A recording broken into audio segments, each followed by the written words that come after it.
جب پوچھا گیا حضور یہ قربانیاں کیا ہیں، فرمایا تمہارے باپ ابراہیم کی سنت ہے، اور فرمایا کہ ان کو خوش دلی سے اللہ کی راہ میں قربان کرو، قیامت کے دن یہ اپنے بالوں کے ساتھ، اپنے سینگوں کے ساتھ اور اپنے کھروں کے ساتھ آئیں گے۔ اور یہ بھی ارشاد فرمایا کہ کل پل صراط پر یہ سواریاں بن کے تمہیں پل صراط سے پار لگائیں گے۔ اور جب قربانی کے لیے کوئی شخص جانور خوش دلی کے ساتھ رضائے الہی کے حصول کے لیے ذبح کرتا ہے تو اس جانور کا خون زمین پر گرنے سے قبل یہ عمل قبول کر لیا جاتا ہے۔ اور یہ بات بھی ذہن میں رکھیے گا کہ ایام نہر یہ 3 دن جو خون بہانے کے ہیں، 10، 11 اور 12 تاریخ، ان ایام میں آپ جو بھی عمل کریں، نماز پڑھیں اور دیگر صالح اعمال کریں، بہت قابل قبول ہیں اور اللہ ان کو قدر کی نگاہ سے دیکھتا ہے۔ لیکن ان ایام میں جو سب سے زیادہ اللہ کو محبوب عمل ہے وہ راہ خدا میں خون بہانا ہے، قربانی پیش کرنا ہے۔ تو قربانی کا کوئی اور متبادل نہیں ہو سکتا۔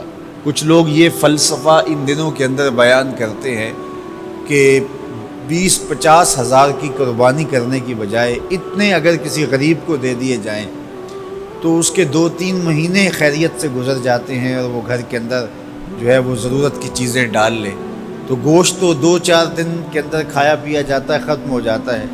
لیکن اگر اتنے پیسے کسی غریب کے گھر دے دیے جائے تو یہ اچھی بات ہے۔ تو اسلام کب اس عمل سے روکتا ہے؟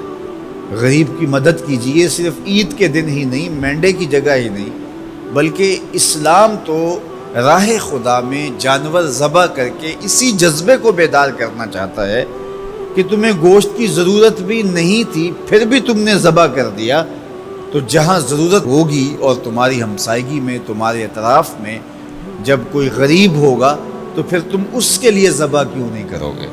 اس کے لیے تم قربانی کیوں نہیں کرو گے؟ اِثار کیوں نہیں کرو گے؟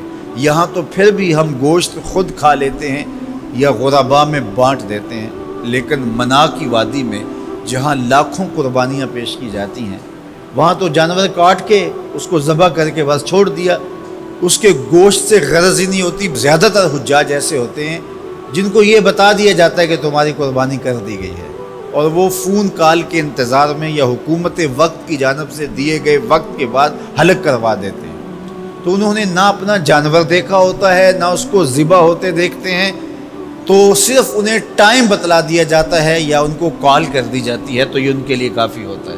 تو وہاں تو گوشت کھانا بھی مقصود نہیں، تو صرف اللہ کی رضا کے لیے جانور ذبح کرنا۔